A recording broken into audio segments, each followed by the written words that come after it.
Assalamualaikum warahmatullahi wabarakatuh. Kembali lagi di channel kelas teori desain berorientasi objek. Kali ini saya akan membahas materi kelima dari teori desain berorientasi objek. Oke, kita langsung mulai saja ya. Dari pertama, ada akses modifier. Pertama, akses modifier adalah sebuah hak akses yang diberikan kepada variabel, metode, atau kelas yang bertujuan untuk menjaga integritas dari data ketika ingin diakses oleh objek lain. Terdapat 4 macam akses modifier pada Java, yaitu pertama ada default. TP ini tidak mempunyai keyword.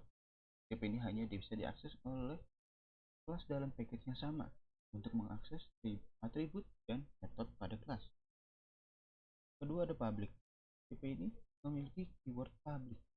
TP ini hanya bisa diakses TP ini bisa diakses oleh siapapun, entah itu dalam satu kelas yang sama maupun kelas yang berbeda, ataupun kelas package yang sama maupun package yang berbeda. Ketika ada protect, TP ini memiliki keyword protect. Ini hanya bisa diakses oleh kelas yang sama atau turunannya saja. Lalu keempat, ada private. TP ini memiliki keyword private. TP ini hanya bisa diakses kelas yang sama atau dapat dikatakan dalam satu kelas di mana tipe ini dideklarasikan. TP ini sangatlah terbatas dalam pengaksesan. Hanya bisa diakses satu kelas saja ya, di dalam kelasnya sendiri ya. Lalu ada pun contohnya diambil dari salah satu. Pertama kita buat public class. Public class di sini kita buat public class integer jarak sama dengan 0. Lalu integer waktu sama dengan 5. Oke. Ya. Public integer jarak integer A, integer B. Nah, integer A dan integer B itu di return ya. Lalu kita buat pengetesannya. Kita buat public class.java. Lalu kita panggil public class yang pertama. Jadi public class test sama dengan public class. Lalu kita tambahkan nilai test jarak sama dengan sistem print. Dua ada kita tambahkan test jarak sama dengan test add jarak dalam kurung test jarak, 4. Kita langsung saja kita jalankan. Nah, terus seperti ini ya. Jarak sama dengan 0. Hasil eksekusi dari source code yang ini ya. Kenapa 0? Karena kita belum menambahkannya. Jarak sama dengan 1. Nah, ini adalah hasil dari eksekusi yang ini ya. Nah, jarak sama dengan 5 adalah hasil eksekusi dari ini ya, karena di penjumlahan gitu. Oke, kita lanjut. Materi berikutnya ada static modifier. Suatu variabel yang dideklarasikan tanpa static modifier disebut instance variabel. Sebaliknya, jika variabel dideklarasikan menggunakan static modifier disebut kelas variabel. Adapun perbedaannya, instance variabel setiap kali suatu instance dari suatu kelas dibuat, runtime system membuat alokasi memori yang berbeda dari setiap instance variabel. Nah, contohnya seperti ini ya. Jika tidak menggunakan kelas variabel, maka dia tidak menghasilkan instance variabel ya. Dan jika tidak menggunakan static modifier, seperti ya, integer variable in, lalu public integer get variable in, return variable in. Nah, sini ada public void set variable in, dan integer new variable in. Variable in sama dengan new variable. Lanjutannya, test static 1 objek test 1 sama dengan new test 2. Test static 1 objek test 2 sama dengan new test static 1. Objek test 1 dot set variable in 3. Objek test 2 dot variable sama dengan 7. Nah, seperti itu ya. Dan ini adalah shortcut kode untuk printnya ya. Dan next, perbedaan dari kelas variabel. Kalau kelas variabel itu runtime system mengalokasikan memori satu kali untuk setiap kelas dan memperdulikan banyak instance yang dibuat dari kelas itu. Nah, salah satu contohnya di sini ya, perbedaannya juga di sini. Ini menggunakan static modifier, jadi kelasnya menjadi kelas variabel. Static in variable in, public static integer get variable, return variable. Public static void get variable in dan kurung integer variable in. Variable in sama dengan new variable in. Lanjutannya, nah di sini juga perbedaannya. Tes static 2 cek tes 1, tes static 2 cek tes 2, tes static 2 dot set variable 3, tes static 2 dot variable sama dengan 7. Seperti itu ya. Ini adalah kode untuk mengeprintnya ya. Nah, kita lanjut import statement. Import statement biasanya berada di bagian paling atas source code. Keyword import digunakan untuk mengidentifikasi kelas dari API file yang ingin direferensikan ke dalam kelas yang dibuat.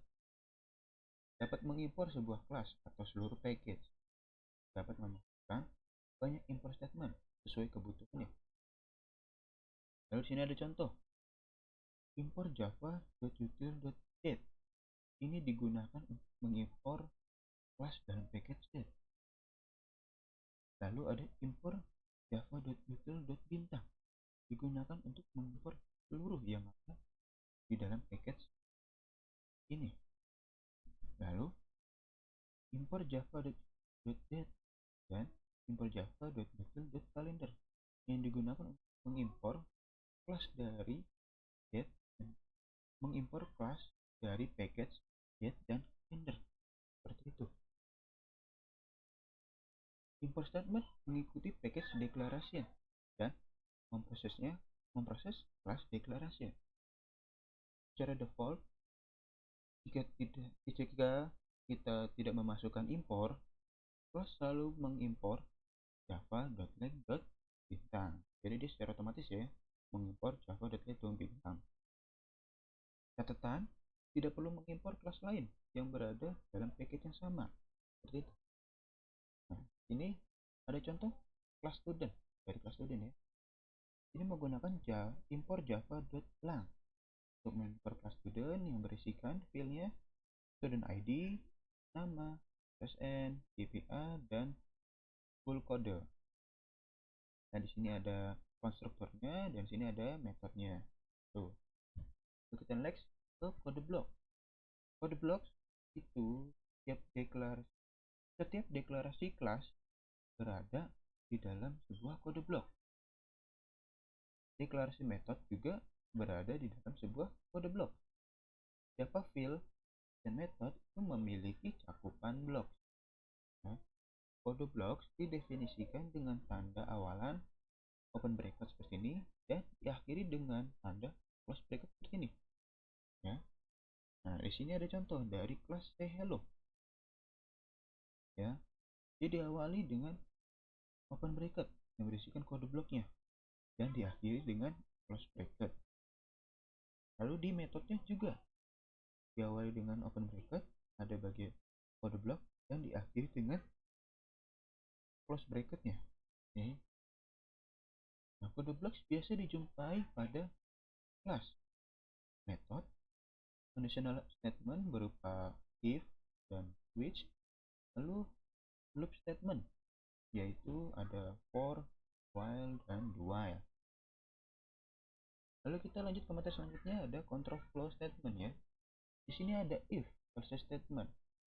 If versus statement itu berada di dalam tanda seperti ini, tanda open bracket dan close bracket.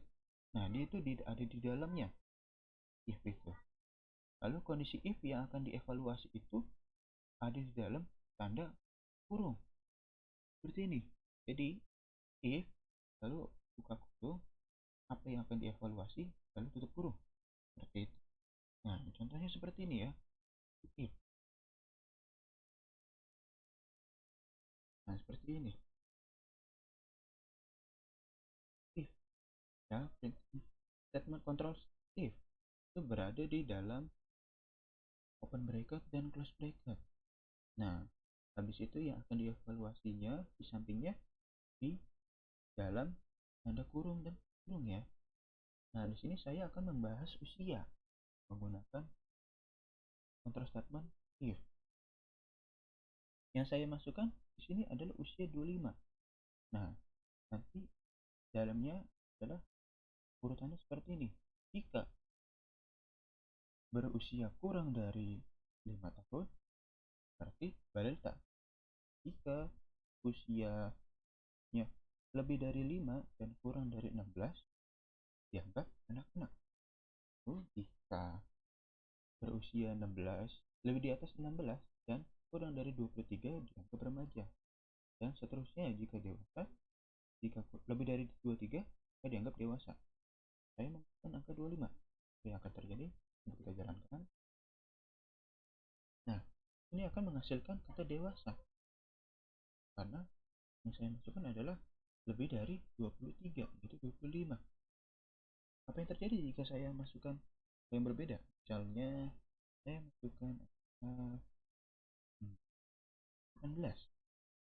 Kita jalankan kembali. Nah, dia akan menghasilkan tulisan.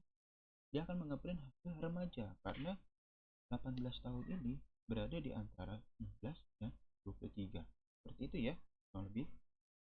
Lalu kita lanjut ke materi selanjutnya, ada for loop. For loop itu sebuah counter diinisialisasikan dalam bentuk integer, dalam kurung integer i sama dengan 0. Lalu ditambahkan setiap langkahnya pada loop itu tanda seperti ini, i plus plus. Nah, di sini menggunakan i, jadi di sini memakai i ya. Ketika kondisi pada statement terpenuhi, maka kode blocks dijalankan kembali. Nah, ini langsung contoh saja. Nah, ini seperti ini ya. Pada for tuh, dia diinisialisasikan seperti ini, integer. Karena di sini saya menggunakan kata-kata angka ya, sama dengan 0. Jadi angka kurang dari 5. Nah, angka ditanda tambah ya, seperti ini. Langsung kita jalankan saja. Nah, setelah seperti ini ya, angka sama dengan 0. Jika masih dalam kategori kurang dari 5, ditambah 1. Sama dengan 1. Jika masih ditambahkan 1 lagi, masih dalam kategori kurang dari 5, akan di-print kembali. Sama dengan dan seterusnya sampai mencapai batasnya, yaitu batasnya kurang dari 5. Seperti itu ya. Selanjutnya kita akan membahas while loop. While itu tidak ada counter yang diinisialisasikan dalam while. Jadi while tidak menginisialisasikan.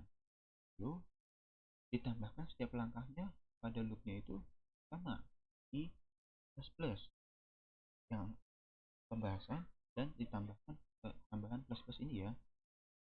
Ketika kondisi pada while statement terpenuhi, maka kode blok bisa dijalankan kembali. Oke, kita coba langsung contohnya.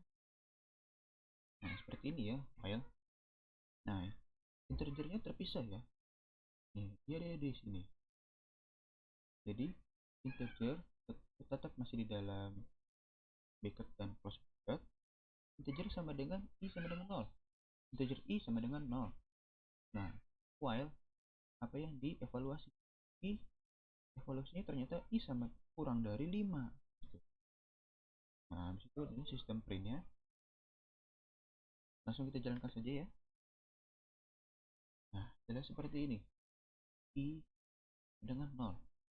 Nah, jika ditambahkan 1, masih termasuk kategori kurang dari 5, langsung akan di-print kembali i sama dengan 1. Jika tambahkan 1 lagi, masih dalam kategori kurang dari 5, maka akan di-print lagi i sama dengan 2 dan seterusnya sampai batasnya, yaitu i kurang dari 5, itu i sama dengan 4 ya. Nah, tuh. Oke, kita lanjut ke materi selanjutnya. do while loop. Do while loop tidak ada counter yang diinisialisasikan dalam while, sama ya.